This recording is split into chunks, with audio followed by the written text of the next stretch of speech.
As the global economic climate continues to remain uncertain, volatility and business resilience will coexist. While enterprise digital transformation remains a core strategic priority for 2023, cost takeout and optimization requirements are also in great demand given the macro environment. Strategic tech spends have slowed down, however, haven't been paused. There is sustained investment in cloud and digital transformation. Cost transformation projects that will free up working capital for cloud, digital, and consolidation is a priority, as clients optimize through increased productivity, automation, and other software-driven transformation initiatives. In a recent survey conducted by McKinsey, 75% of the CIOs said that they intend to increase their organization's spends in cloud, data, and digital, given that the digital transformation journey underway post-pandemic, there is a rising percentage of CIOs increasingly focused on variabilization of cost structures, unsurprisingly so given the current environment. There is a greater scrutiny of spends leading to elongated sales and contract conversion cycles and tightening of discretionary spends. Client preferences are likely to continue to favor transformation partners for digital-led change, with vendor consolidation emerging as a theme in the cost takeouts. We have proven frameworks to play in both these buckets. A zero-cost transformation framework, where we fund the digital transformation agenda by providing guaranteed cost savings outcomes to clients, is finding good traction in this environment. Over the six-year period from FY17 to 23, our revenue journey is marked by several aspects attesting to the firm's scalability. The contribution of DXC revenue as a percentage has declined to 4.5% in FY23. Despite the decline, we've sustained double-digit revenue CAGR trajectory over this period. Our revenue CAGR for direct over this period is 15.6% in constant currency terms. The quality of revenue is improving as it moves towards direct business on the back of scaling up multiple marquee logos. We've also set up multiple new engines of growth with newer verticals such as TMT/high-tech, healthcare, logistics, and travel. These have become meaningful to overall revenue share, complementing our historically strong presence in the BFSI segment. We will detail that further in our subsequent sections.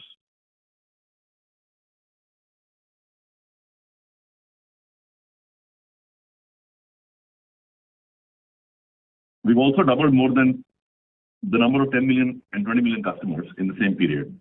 Our quarterly average net new deal signings have moved up 3 to 4 times from that in FY17. Our FY23 EBIT is nearly 2.5 times what it was in FY17 as well. Our Q4FY23 revenue of $412 million represents a decline of 3.1% year over year in constant currency, impacted by DXC and the mortgage business. Direct revenue at $390 million declined 3.4% sequentially and 1.8% in constant currency terms YOY in Q4. Direct XDR declined 1% QOQ and grew 7% YOY, reflecting the headwind environment related to the historically elevated inflation and interest rates. This has particularly been acute in the mortgage segment. On a full year basis, our direct business grew 12% year over year in constant currency, dragged down by the mortgage business. Direct X mortgage grew 19.6% in FY23. Direct business accounted for 94% of our overall revenue in FY23 and 94.6% for fourth quarter FY23. DXC's contribution to our revenue is 3.8% as of fourth quarter FY23. The mortgage business has continued to experience the perfect storm in Q4 FY23 as well, hammered by the trifecta of trajectory of rates, consumer price inflation, and sluggish home sales, even as leading banks prepare for a recession in 2023. While mortgage rates have started to decline, the market remains hypersensitive to interest rate movements, with purchase demand experiencing large swings relative to minor changes in rates, leading to a freeze-up in activity in residential real estate markets. Contribution of digital risk, our mortgage BPS subsidiary now stands at 6.8% of Q4 FY23 revenues, down from 8.8% in Q3 FY23 in reported INR terms. We've also seen the softening of house prices in the recent quarter, limiting our ability to drive home equity line of business, which is usually counter-cyclical to the overall origination service line. Our core service line, enterprise applications constituting more than 70% of our revenue, grew 23.6% in FY23 in constant currency terms for direct business. The BPS segment, which suffered from a downturn in the mortgage segment, declined 16%, with the YOY decline in this segment increasing through FY23, as we felt the brunt of the mortgage decline in the last 2 quarters of the financial year. Our anchor geography, US, grew 12.6% constant currency year over year in FY23. Excluding mortgages, the US business grew 22.4% for the year.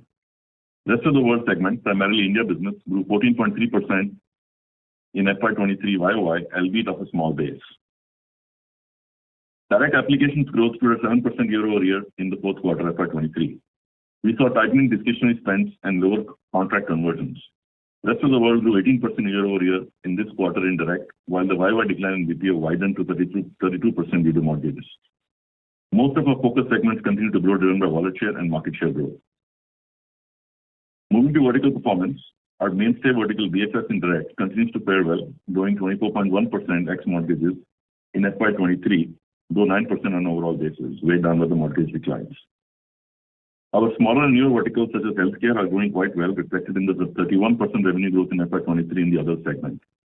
The TMT vertical also grew strong double-digit in FY23 at 17.4%, with sequential impact primarily from the DXC revenue decline in Q4 over Q3.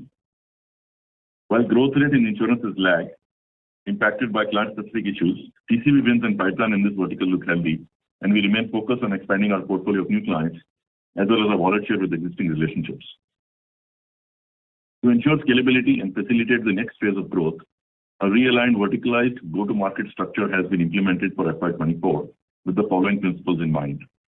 Aligning the GTM organization along verticals to derive better sales synergy, especially as we focus our energies on deepening our wallet share and market share with a named account strategy for existing and new clients, as well as to enable scalability and repeatability with a vertical focus to overlay the tribes and squads-led competency model so that we can create repeatable deal and delivery templates to accelerate deal cycles, as well as to expand leverage available with an account cohort mindset. This is already enabling us to see new growth opportunities and retain our high-touch service delivery model with clients. With a vertical-based go-to-market model, we can bring vertical and industry points of view to bear, consolidate capabilities and learnings within a vertical across accounts, and cross-pollinate more effectively as we seek to further expand our proven account mining template to the NCA accounts. Our top 10 clients grew 8.6% in FY23, weighed down by the mortgage business pressures in the past 2 quarters. On a consistent basis over the past 3 years, top clients have grown well with a 20+% 3-year revenue CAGR. Notably, our top 11 to 20 clients grew 19.4% for the year, indicating a strong positive impact that our account mining and the new engines of growth are having on broad basing of our growth.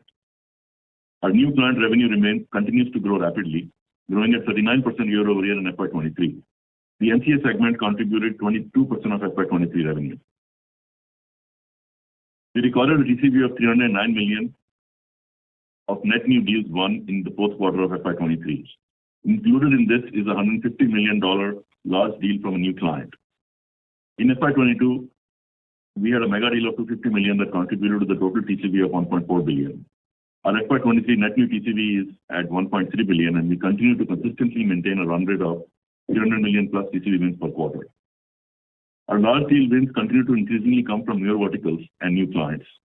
Despite strong TCV over the last few quarters, our pipeline is up, suggesting that our pipeline generation engine is also firing well. We will cover that shortly.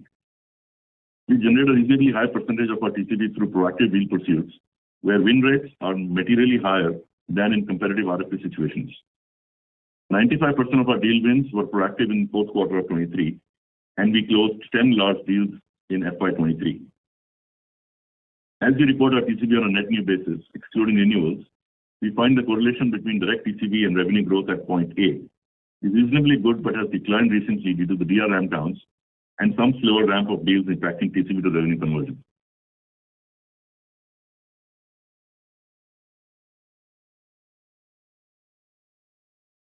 Coming to our client metrics, our track record in migrating clients from one revenue bucket to the next continues to be steady. We had additions to the count of clients in $5 million, 10 million, and 20 million plus categories on a year-over-year basis. On a YOY basis, we added one client each to the 150 million plus and 200 million plus categories as well. As we mentioned, we won 10 large deals in FY23, 2 of which were over 100 million TCV each. Our average large deal size in FY23 is 61 million, double from where it stood 3 years back. Almost all of our pipeline is tribe-driven and is up 9% quarter-over-quarter and 35% year-over-year, despite conversion from pipeline to new sold TCV in the last 4 quarters. Pipeline is also well distributed across verticals.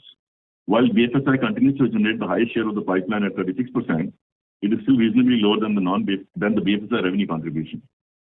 The non-BFSI pipeline is disproportionate to its revenue contribution, suggesting that our investments in generating pipeline aimed at aggressive growth, diversification beyond our anchor BFSI clients is working. Our non-BFSI pipeline has increased by 52% year-over-year. Our pipeline is also well distributed across key themes such as data, modernization, cybersecurity, agile ops, and platforms. Expertise in these themes is resident in our tribes, as we have discussed with you in the past. That being said, as mentioned, we are seeing a lengthening of sales cycle in converting pipeline into TCVs due to greater scrutiny of tech spends, though our win rates are holding steady. This translates into a potentially strong position with deal wins as these deals move to fruition over FY24. Coming to our financial metrics, our margin philosophy affords us the flexibility to manage our profitability in the face of revenue headwinds. We are extremely pleased by the resilience of our profitability metrics. In this quarter and for the full year FY23, our EBIT margins stood steady at 15.3% within the stated band. This has resulted in operating profit growth in line with revenue growth. Operating profit growth for FY23 stood at 15.4% in INR terms, while for the quarter it was 3.6% in Q4 FY23 over Q4 FY22. Losses in cash flow hedges impacted margins in Q4 FY23 by approximately 80 bips. Our EPS for the full year at 87.1 represents a 14% year-over-year increase, while our fourth quarter EPS at 21.5 grew 3% YOY. Cash flow generation for FY23 is slightly above 200 million, adjusted for one-offs, stays solid at almost 100% of PAT. In summary, we rounded off FY23 marked by duality of performance, above industry performance in direct XDR at 19.6% constant currency, while the mortgage business declined to over 32% in FY23, resulting in an overall direct growth of 12% in CC terms in FY23. We sustained our wallet share gains in BFS. BFS XDR grew 22.6% in FY23. We had reasonably strong deal wins of $1.3 billion in FY23, and some of our smaller and newer verticals such as healthcare have scaled up and are approaching the $100 million mark on an annualized basis. Despite the accelerated decline in the mortgage business, our EBIT margins at 15.3 stayed steady through the year and within the stated band, resulting in EBIT growing at 15.4% in INR terms, in line with revenue growth. Tighter focus on utilization, pressure deployment, and some increase in offshore leverage helped margin performance. Our operating cash flow adjusted for one-timers stood at nearly 100% of net profit. Coming to our FY24 outlook, we enter the year on the back of an expanded pipeline. Cloud, digital transformation, cost optimization, and consolidation type opportunities characterize the pipeline. While we expect to have a soft start to FY24 as we deal with some slowdown in BFS, including client-specific issues and delayed contract conversions in this environment, we expect Q1 to be characterized by stability across segments, with strong sequential growth starting second quarter onwards, which will result in a rising YOY growth through FY24. For the full year, we expect to register at least industry average growth in direct X mortgage. Good news in the mortgage segment is that we've started building up a pipeline and crafting new deal constructs, and we've seen green shoots of activity with some deal closures in the recent weeks. As this plays out through FY24, the mortgage segment we believe is close to bottoming out, and we expect this segment to be incrementally stable through much of FY24. There is potential for volumes to increase in the second half of FY24 based on macro impact softening, as well as due to the nature of this segment in late stage of an economic downturn, where the possibility of rising delinquencies create opportunities for trading of loan books, leading to higher servicing and diligence volumes. We are also driving greater offshore leverage in the business in this segment of mortgages compared to before, ensuring that we are able to tap into newer segments of work with the same clients, as well as expanding our wallet share. We also have visibility to the DSC segment and are jointly aligned on a continued relationship with an expectation that this segment of our business will stabilize while we look for additional synergy opportunities. We will update you further as we progress this engagement over the next few weeks. On margins, we retain our message of margin stability, expecting to hold EBIT margins in the 15.25 to 16.25% range in each quarter of FY24. We'll open the call for questions, and operator, if you can line up the questions, please. Thank you very much. We will now begin the question and answer session. Anyone who wishes to ask a question may press star and one on their touchtone telephone. If you wish to remove yourself from the question queue, you may press star and two. Participants are requested to use handsets while asking a question. Participants connected on the webcast may click on the audio question button below the media player to ask a question. Ladies and gentlemen, we will wait for a moment while the question queue assembles.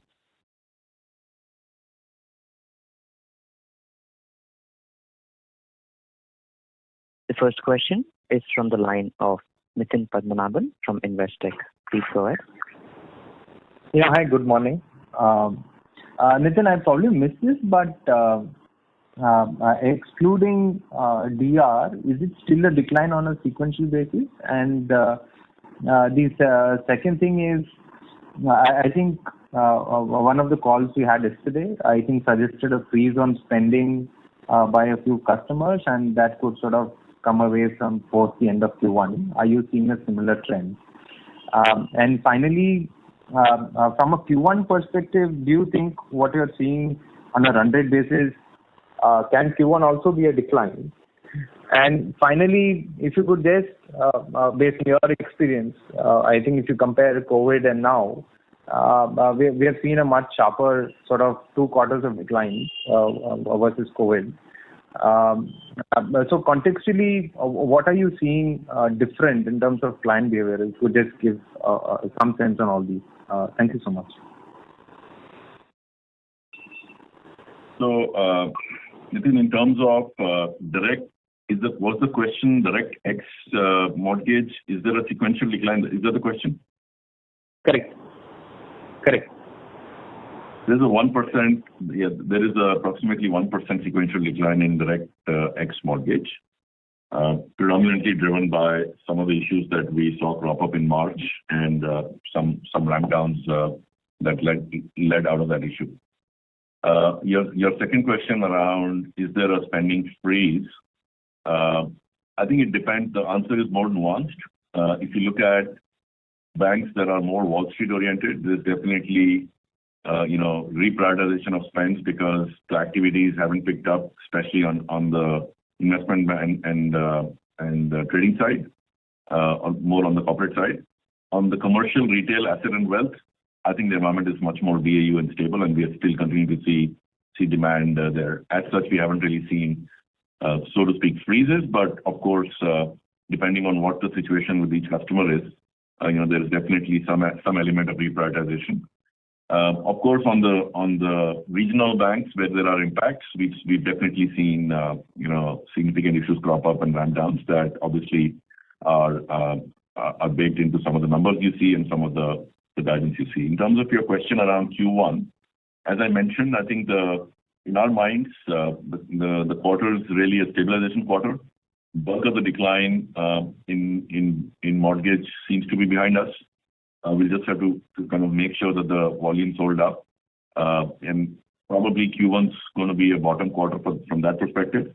In direct X mortgage, we definitely expect a certain uptick in Q1. But again, I think the environment is a little bit hazy, so we are expecting at least from Q2 onwards strong sequential growth in direct X mortgages. I don't know if I missed anything from your question list, but that's kind of the environment. Yeah, the last one was on some contextualization on the COVID period versus now, because you're seeing 2 quarters of declines in terms of client behavior, and what you're actually seeing. Yeah, I think COVID impact was a little bit different sectorally. There were sectors like airlines and hospitality that really got impacted for a long period of time, whereas e-commerce and financial services actually had a pretty strong pickup very quickly given the excess infusion of cash that came through multiple initiatives, especially in the US. So I think it's a little bit apples to oranges. I think the common theme though is that the tech investing super cycle that started in favor of cloud data and application transformation, legacy exit, tech debt reduction, and now AI. I think that cycle has continued to keep pace. Of course, given the tightening of budgets, I think clients are looking for ideas to reprioritize cost takeout into change programs. So I think overall budgets being flattish, they're really looking for ideas to reprioritize internal spends. And that's where a lot of this deal making that we talked about is happening. To give you an example, the greater than $150 million deal that we signed with a new customer is in BFS and is the nature of the zero cost transformation type deal where we're squeezing the run costs, gaining wallet share at the expense of other providers in that account. It's a new account for us. So we're obviously gaining share there and reprioritizing a lot of the spend that comes through savings into a modernization program. That's very helpful. Thank you. All the best. Thank you.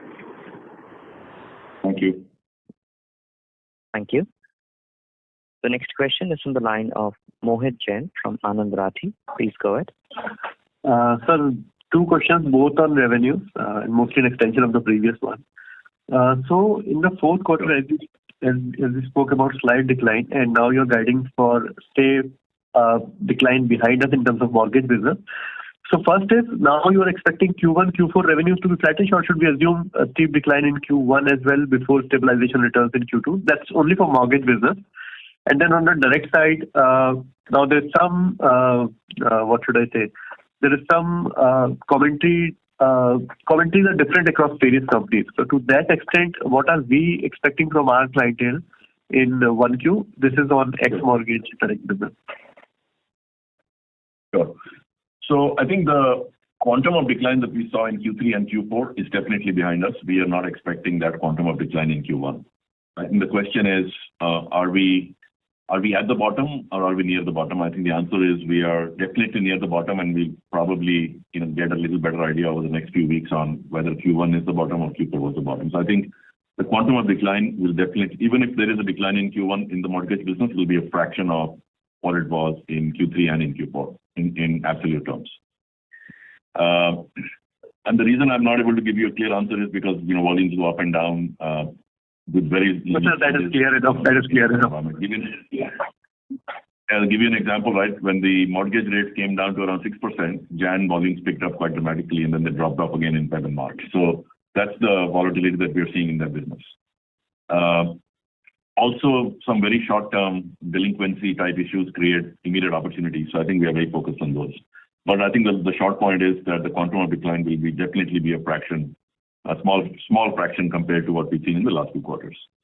On the non-mortgage direct business, I think the key metric I will point to is the continued expansion of the pipeline and the fact that we are still able to consummate large deals where we are actually creating these opportunities proactively. I think we are fairly confident about in retaining our win rates, which we have actually maintained through Q3, Q4, despite the environment. And as we see green shoots of stability, even in BFS, we've seen good uptake of deals. The fact that our pipeline is 35-36% higher than last year, and the win rates are stable means that we are actually setting ourselves up for fairly significant TCV gains over the course of FY24. So I think that's the best way to think about the environment right now. Of course, it is hard work to close those deals, and it's even hard work to close them and convert them to revenue. But I think the activity, while may have slowed down, hasn't really paused that much. So that's the silver lining, so to speak, in the current environment as well. So as a takeaway, you are not seeing any slowdown in, say, business closure, deal closure for 2Q as well, that the 300 million that you spoke about sort of continues at a similar momentum. Yes. And the second thing is that the TCV, which we won last year meaning FY23, but because of conversion being slow, we could not convert into revenues. Do you expect in FY24 some of that? What happens to that actually? Does it become order backlog, which will flow through in FY24, or do you think that is something which could be lost and be shown very below? Yes. No, it is not. It is not lost. It definitely goes into the backlog. And I think I explained in the last call as well. Sometimes you sign a 12-month, $20 million deal, and because of the ramp slowdown, it becomes an 18-month, $20 million deal, but it doesn't disappear. So in 24, our revenue growth should be slightly faster than the TCV growth in that sense. I think that let's wait for the next quarter or two to declare victory. But the backlog definitely adds up. Yes. Okay. Perfect, sir. That's all. Thank you. And all the best. Thank you. Great question. Thank you. The next question is from the line of Ankur Rudra from JP Morgan. Please go ahead. Thank you. Morning. Clearly a tough quarter. I just want to get a sense. Ankur, you're not audible. Please use the handset. Can you hear me now? Yes. Okay, thank you. No, I just said that clearly a tough quarter. I wanted to get a sense, Nitin, how the demand, billings, and bookings evolved through the course of the quarter. Was it consistently bad from January and February, or did you see this more later in the quarter in March, which is why you're pointing to the weakness in the first quarter? So that's the first question. The second question is, you've highlighted, you've obviously seen continued and sustained signing success, very good signings momentum, despite the revenue softness. Is there a certain level of signings that you need for Mphasis to stay at the same place and on a quarterly basis? For example, you've highlighted how it's been $300 million or so on a quarterly basis. Is there a minimum 100, 150 required just to sort of overcome the melting iceberg problem that we have every quarter? So, Ankur, I think the answer is two-part. Firstly, at least on the mortgage side, things definitely got tougher through the quarter. Because, as I mentioned, Jan was a bump in volumes given the mortgage rates are at or below 6%, and home equity line was actually quite robust. But both of those, kind of had a ramp down through the quarter.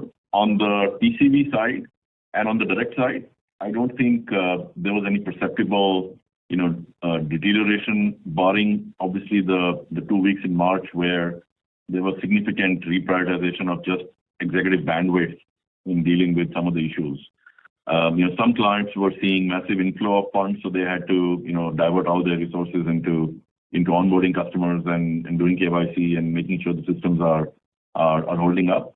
Some clients were having significant outflows, so there were obviously different set of challenges there. So I think in terms of if I look at the trend of TCV closure, I think the fact that we were able to close 2 large deals and one of them at 150 million plus. Basically, and I think many of those activities continued through the quarter. There wasn't any perceptible deterioration, so to speak. I think the bulk of issues that we've seen in the last 2 quarters, compared to the peer group, really came out of the mortgage business. Last quarter we had sequential growth in direct X mortgage. This quarter we had a minor decline, not unusual given the environment. So I think from the melting iceberg perspective, what we really have to do is focus on making sure that this mortgage decline and the DXC decline gets under control.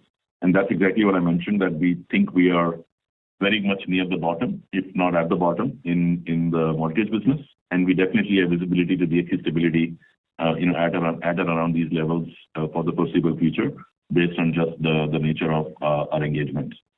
On your question around what's the minimum TCV required to sustain, I think we've consistently done 300 million plus. That's I would say a good benchmark to think about. And as the leakage in mortgage drops off, even though the YY comparisons will still be tough for a few quarters, definitely the sequential number will start looking healthy again. And that's the reason why we're indicating strong sequential growth in the direct X mortgage business, as well as potentially improvement in the mortgage revenue through as we progress through the year. So think of Q1 as stabilization and really making sure that we are plugging that leakage and hopefully bring the growth momentum back as we continue to convert deals and revenue. Got it. Thanks for the color. Just last question. I noted your statement about expecting very strong sequential momentum from second quarter. What gives you the confidence right now, the level of visibility that 1Q will be the bottom and you'll see growth momentum, restart from 2Q? Anything specific from clients committing to start these dates? Obviously the environment remains uncertain. I know that's beyond your control. I think, again, link back to the previous answer. I think given that the bulk of we had 10 million plus declines in both quarters just from mortgage. Just plugging that leak itself will give us the springboard that we are looking for, and that's the visibility we're looking for in Q1. Secondly, I think we talked about the backlog.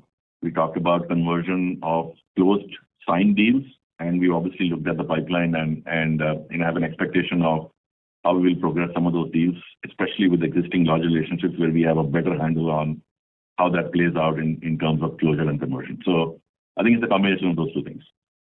Got it. Thanks, Nitin, and best of luck. Thanks, Ankur. Thank you. The next question is from the line of Manik Taneja from Axis Capital. Please go ahead. Hi, thank you for the opportunity. While part of my question has already been answered in response to Ankur's question, I just want to get a sense on what are you seeing with one of your large customers on the logistics side, which has decided to target significant cost savings as well as in-house more work or shift more work in-house with the setting up of a new captive in Hyderabad.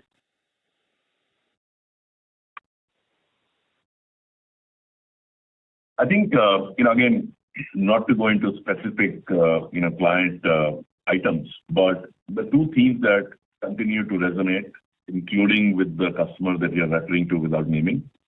Firstly, we are actually very, very strongly positioned when it comes to being the transformation partners.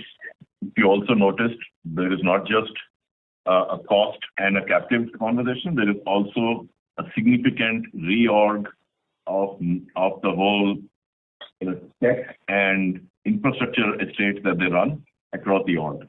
And I think we're the chosen partners for that and have been for a period of time. In short, the wallet share gains there have been strong. And I think confidence comes from also the fact that we continue to align towards spend areas that they've prioritized. And many of our peers within, top accounts continue to actually get deprioritized purely based on the alignment with transformation programs. So I think our confidence comes from the position we have in many of our top accounts, the forward-leaning, tech-driven change agenda that we are driving, and the close alignment with executive priorities as they work through their own, internal change programs. Sure. And one last one, basically on the change in org structure, you specifically referred to moving to a verticalized-based GTM structure.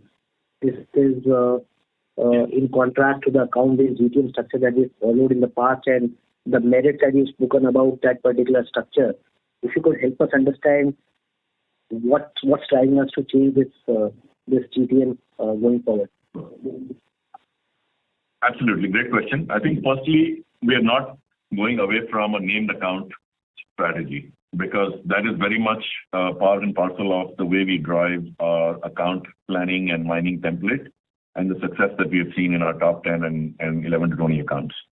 The reason to do a realignment, rather than reorg, I use the word realignment of GTM, is because there is now merit in taking smaller accounts, for example, within BFS, that will gain a fair amount with this account cohort mindset because the priorities and the patterns of problems and solutions within BFS are very, very, very similar, even though they're powered by the same, tribes and squads.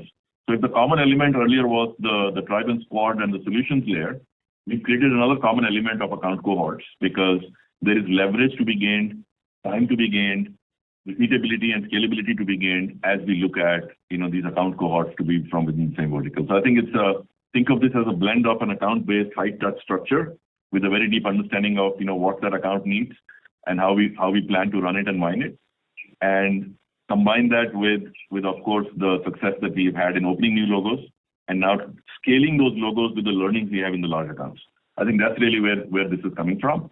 The change is not drastic because, a number of our large accounts, were already in BFS, for example. But the change is a little bit more focused and it will give us an opportunity to also double down on areas where, where from a vertical standpoint, we weren't able to see those patterns. And hence, you'll probably see a little bit more incisive growth mindset in some of the verticals outside of BFS as well. Sure. Thank you. All the best for the recovery ahead. Thank you. Thank you. Next question is from the line of Mitul Shah from Reliance Securities. Please go ahead. Yes, sir. Thank you for giving me opportunity. Sir, in initial remark, you highlighted that your non-BFSI deal pipeline growth is 55%. So within that, can you highlight which verticals to which segments you see much more growth and sharper or faster recovery? And second question, if you can give some more light in terms of geography-wise outlook. These are two my questions. Thanks. I think outside of BFSI, just by sheer size of the vertical, high-tech stroke TMT has the biggest pipeline. We also seen green shoots of recovery in the current calendar year in that business. Last year was a tough year. While the Q4 headline number shows a decline sequentially in high-tech, that's largely driven by DXC, as I said in my comments. So I think if I look at just sheer size of large deals, high-tech's probably the one that definitely is leading the charge. But there are also interesting deals in travel and logistics. We just talked about a situation with logistics. I think that's also sitting right there. And as we built up the healthcare unit, we also think there are opportunities there that have emerged. While we've closed some very strong TCV in healthcare in the last 12 to 18 months, that's also something that is represented. But I think high-tech, travel and logistics are probably a bigger share right now, just given the size of those businesses. Then question on geography-wise. Thank you. Oh, yes. Sorry about that. I think from a BFS, also of our exposure in Europe is BFSI. So there's definitely been some knock-on impact there, and hence you've seen a little bit of moderation in growth in Q4. Pipeline actually in Europe has also increased. We do have some very large deals that we continue to work on. For the year, we definitely have double-digit type visibility into growth in that region. Our growth in rest of the world, primarily India, has been very strong. Healthy double digits, and we expect the healthy double-digit trend to continue in that segment as well. So that's kind of give you a little bit of a sense of the non-US side. Of course, for our overall direct business to grow in line with industry, the US has to grow X mortgage. So I think that's kind of where we stand on the geo breakup. Thanks, sir. Thank you. Thank you. Next question is from the line of Dipesh Mehta from Emkay Global. Please go ahead. Yeah, thanks for the opportunity. Couple of questions. First, about just some comment about the vertical growth trajectory. If I look insurance remain weak for some time for us. If you can provide some sense what is currently going on in insurance, because we had hope for growth, but it so far not played out in terms of recovery in that vertical. Second thing is logistics. Even though YOY growth is good, but for last 4-5 quarters, if one look at, it is very flattish kind of performance. So after a good run, when we used to club it into emerging, we separated out significant growth trajectory. Now it is flattening out. So whether it is challenges in broad-basing growth perspective compared to a large client, that is what creating issues, or how one should look this growth, and over medium term, how you expect it to be more secular growth trajectory.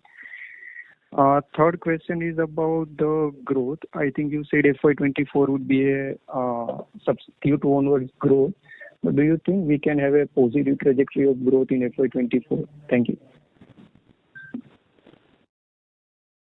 So Dipesh, let me take those three in the order that you asked that question. I think you're right. Insurance has underwhelmed us as well, specific to a large client issue that has gone through some significant corporate restructuring activity. But we won 2 large deals in insurance in the last 2 quarters. And as they start to ramp up, starting late Q4, early Q1, we'll definitely see sequential growth popping up in insurance in Q1. We are with this vertical realignment. That's one of the byproducts of that will be hyper growth, laser focus on each of these segments, which is the reason why we actually created a realignment to create these account cohorts that we can then drive growth in. In terms of your question around logistics, definitely we had some headwinds given the restructuring and slowdown in e-commerce, not just across one customer, but across actually a broader group. But some of that has definitely been countered by the growth in our travel and airline business. We definitely think FY24 is a growth year, both on a sequential basis as well as on a YY basis. And I think part of the issue for Q1 will get solved when we convert the pipeline, but we definitely are well placed with both travel as well as transportation and logistics for FY24. I don't think, again, I think as I mentioned, we've actually gained quite a bit of wallet share, even with large relationships in that segment. And I think your third question was around, can you remind me, please? The full year. Now we likely to have a slow start for Q1.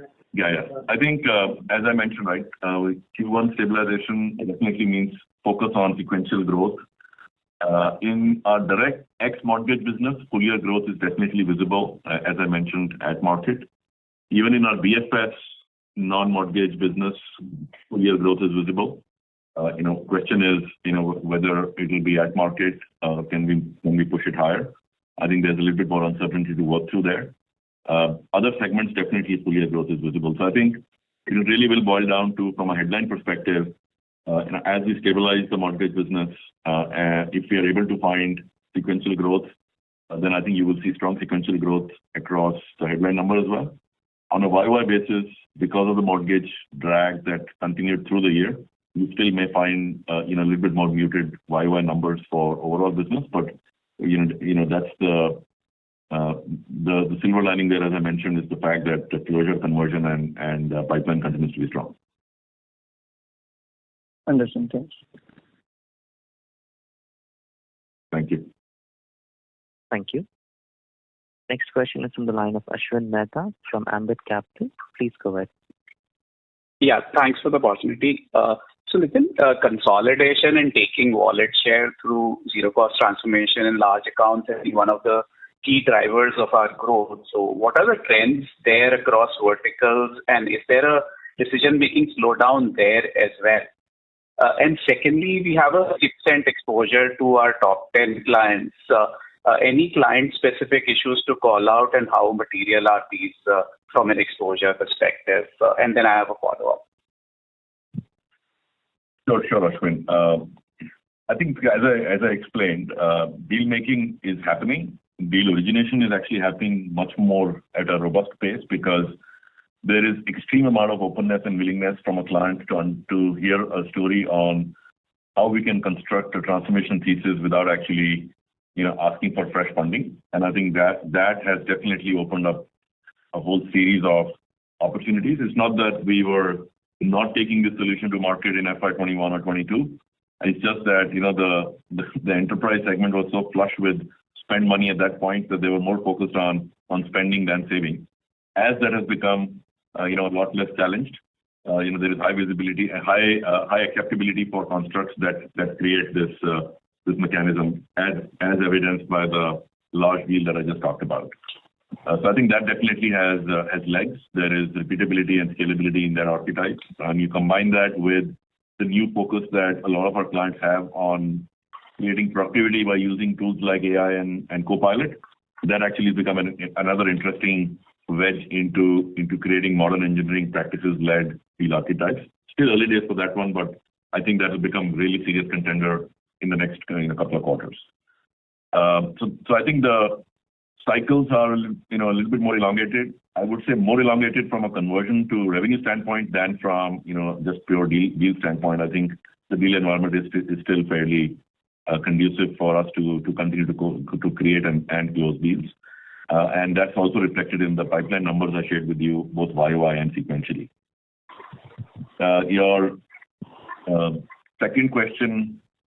Any client-specific issues? Yeah, I think if you look at the top 10 clients, I think obviously there is a fair representation of BFS in there. I think we did talk about specific clients that got hit in March. So as a metric, the top 10 metric will probably get a little bit challenged in the short run. But that's the reason why 11 to 20 growth and NCA growth, is really what we will continue to focus on, as we've done in FY23 as well. And that's why I think the non-BFSI, pipeline growth is also very, very much, being driven proactively. So I think some of these metrics will get a little bit skewed as some of those issues come into play, at least in the very short run. But good news is there is no wallet share loss in any top 10 customer across the company. Sure. And just one follow-up for Manish. Manish, we've seen material hedge losses on the revenue line. How does that look from an FY24 perspective, the current rates for? Sure, Ashwin.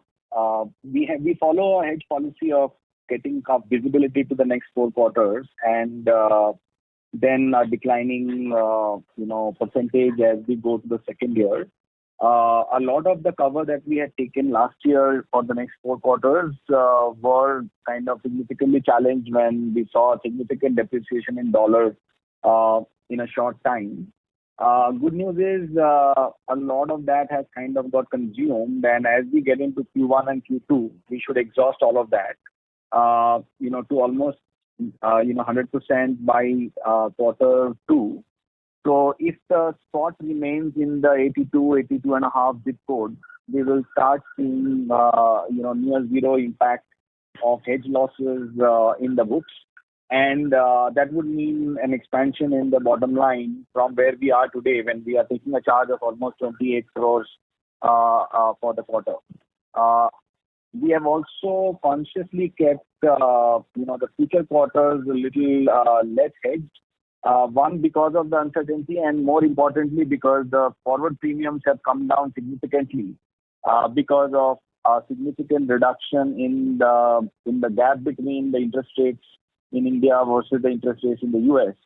So, that also gives us an ability to kind of benefit from further depreciation in dollars. So in short, the 2 quarters that we saw losses of 29 crores and 28 crores, they should come down as we go forward. And we should get closer to the spot rates as long as the spot, remains in that zip code and does not depreciate significantly.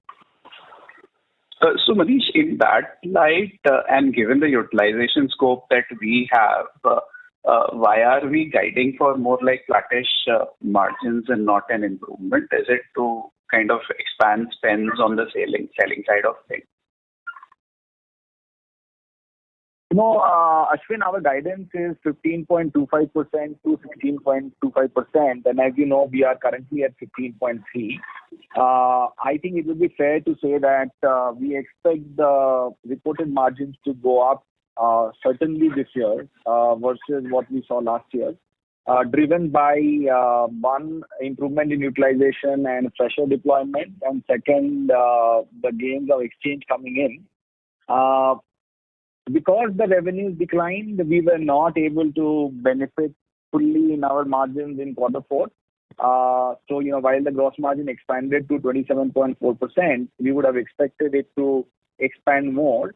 And some of it got eaten away because of the revenue decline impact that we had to absorb.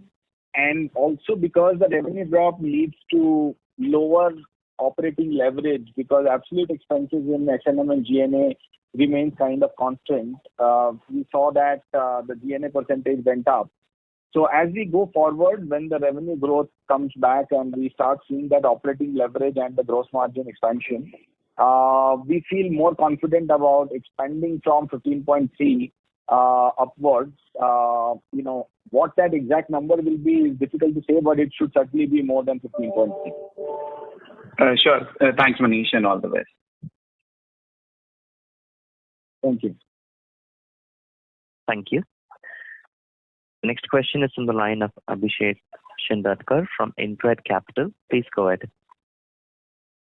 Hi, thanks for the opportunity. 3 questions, if I may. The first is on, the top customer.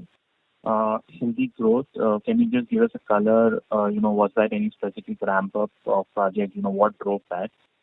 The second is, wanted to get a sense on the portfolio of Blink UX. We had a great capabilities, but exposure to BFSI and high tech.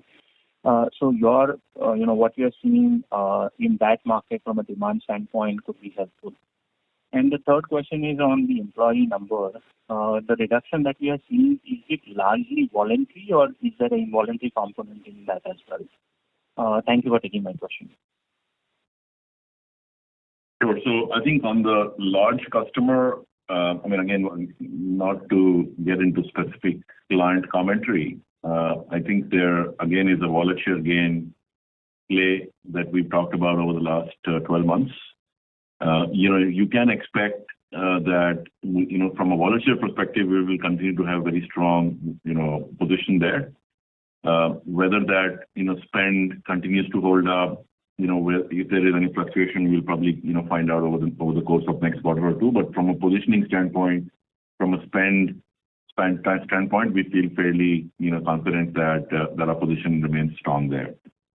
Secondly, on the Blink stroke, I think bulk of that client base is high tech. Even within high tech, it's more the FANG group.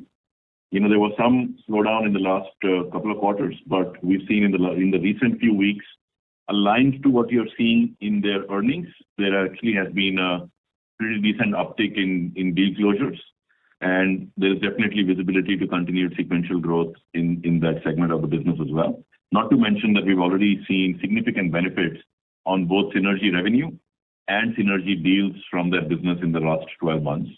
In fact, the influence deal wins have actually been very, very strong, because the whole point was to use that as an arrowhead to drive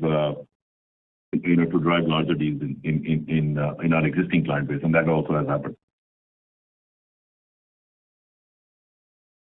Nitin, the other question was on attrition. You want to take it?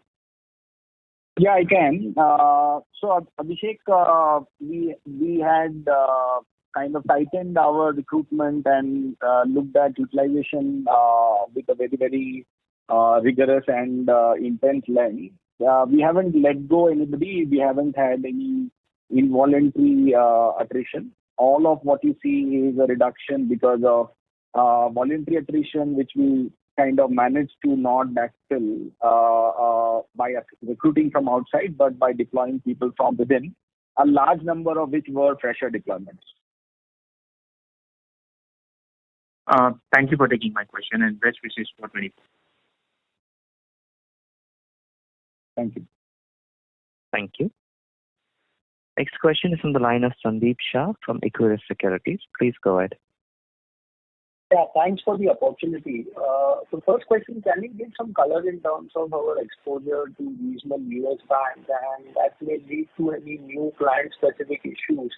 And that is the reason we are calling out the first quarter BFS being softness. And if yes, will it bottom out in the 1Q, or that softness may continue beyond 1Q as well? I think as it stands today, we already saw some hit of that in March, and on a run rate basis, that will definitely show up in Q1. Again, things might change because that's a very fluid position, but we already gave out the fact that our total exposure is low single digit, so that should give you some sense on what the impact can be. Obviously, we're not expecting it to fall off to zero either. So definitely, we think that Q1 is probably the biggest hit there, and after that, we should definitely see stabilization on a sequential basis. Okay, thanks and all the best. Thank you. Thank you. The next question is from the line of Harshil Sethia from AUM Fund Advisors. Please go ahead. Hi, sir. What is the percentage contribution of mortgage business in the current quarter, which was 8% last quarter?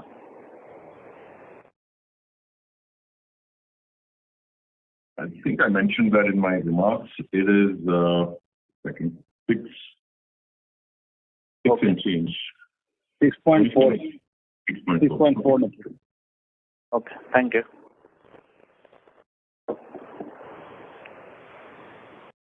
Thank you. The next question is from the line of Shraddha from AMSEC. Please go ahead.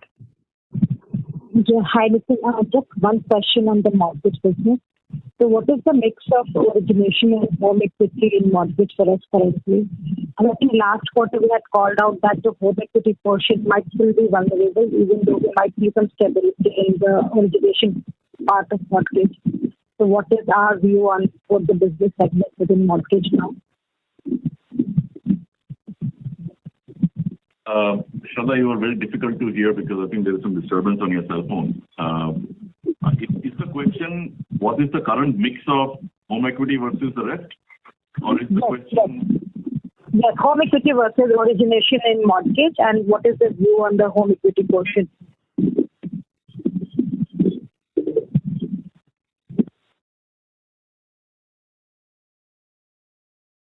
So I think about a third of the business continues to be non-origination, non-diligence based.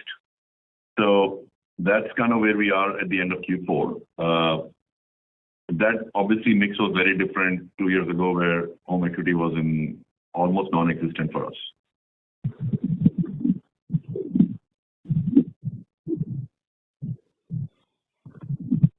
Does that answer your question? No, so I think last quarter you had indicated that the home equity portion in mortgage could be vulnerable when that home prices in the US can start cracking now. So from that perspective, how do you see the home equity portion playing out now?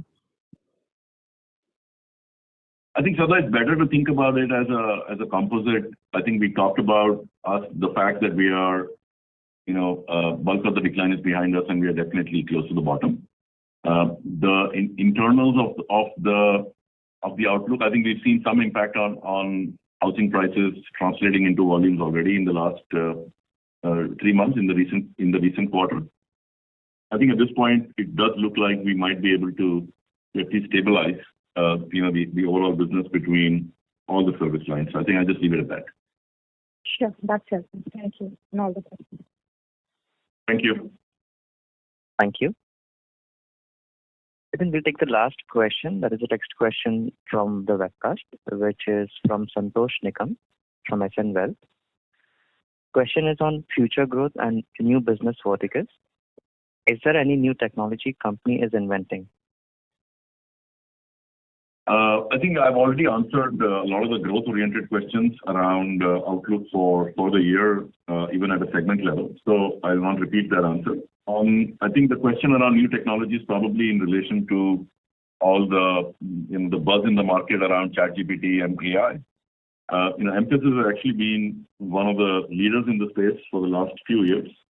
As early as FY19, we've actually had our own machine learning platform, and we've also incorporated earlier versions of GPT as well as GPT-4 into those algorithms. These algorithms are available for consumption on the AWS marketplace for the last 4 years. We have algorithms on quantum computing as well that are already available, especially using quantum simulators. So I think our tech-first approach really definitely is helping and is giving us the ability to continue to craft solutions based on some of these new technologies that have now become mainstream. I think the biggest takeaway from the ChatGPT revolution is that it's now a mainstream boardroom topic, and that gives us the ability to actually continue to drive conversations and deals. The two primary areas where we are seeing adoption of these these cutting-edge new tech areas, one is in what we call modern engineering practices and developer productivity, which is again an opportunity for us to take more wallet share from our competitors if we're able to actually align our clients' software development and engineering practices more towards using these tools. And the second is in areas that have a significant automation element. For example, contact center automation, using digital self-help, and chatbots, as well as in creating agent productivity using, ChatGPT or a large language model, for which also we have a deal archetype and will continue to make further announcements as we expand in that segment. But we are very actively participating in those areas as well.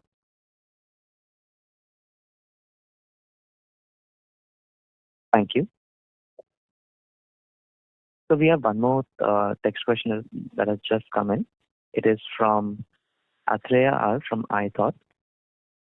Could you please talk about the M&A strategy at this time? Are we looking at anything in the near term? I think difficult to answer the timeline, but I will take that question as I can answer it, which is M&A is very much on our execution path. We've constantly looked at deals, especially in the recent quarters. We have deals under consideration, we have deals under diligence, and potentially as we expand our outlook, given the current environment, we will also get a lot more strategic in looking at using M&A as a tool to diversify into, expand our growth and diversify into new verticals and new geographies as well. So all of that is in our consideration set for FY24. And again, hard to confirm when a deal will happen, but we're hopeful that in the current financial year, we should be able to consummate a transaction or two. Thank you. Ladies and gentlemen, that would be our last question for today. I now hand the conference over to Mr. Nitin Rakesh for closing comments. Thank you, and over to you. Thank you all for your time and your interest. We look forward to talking to you next quarter, and we will continue to drive responsible growth. And I believe it's a long weekend, so take care and enjoy the long weekend. Thank you very much. Ladies and gentlemen, on behalf of MphasiS Limited, that concludes this conference. If you have any further questions, please reach out to the MphasiS Investor Relations at investor.relations@mphasis.com. Thank you all for joining. You may now disconnect your lines.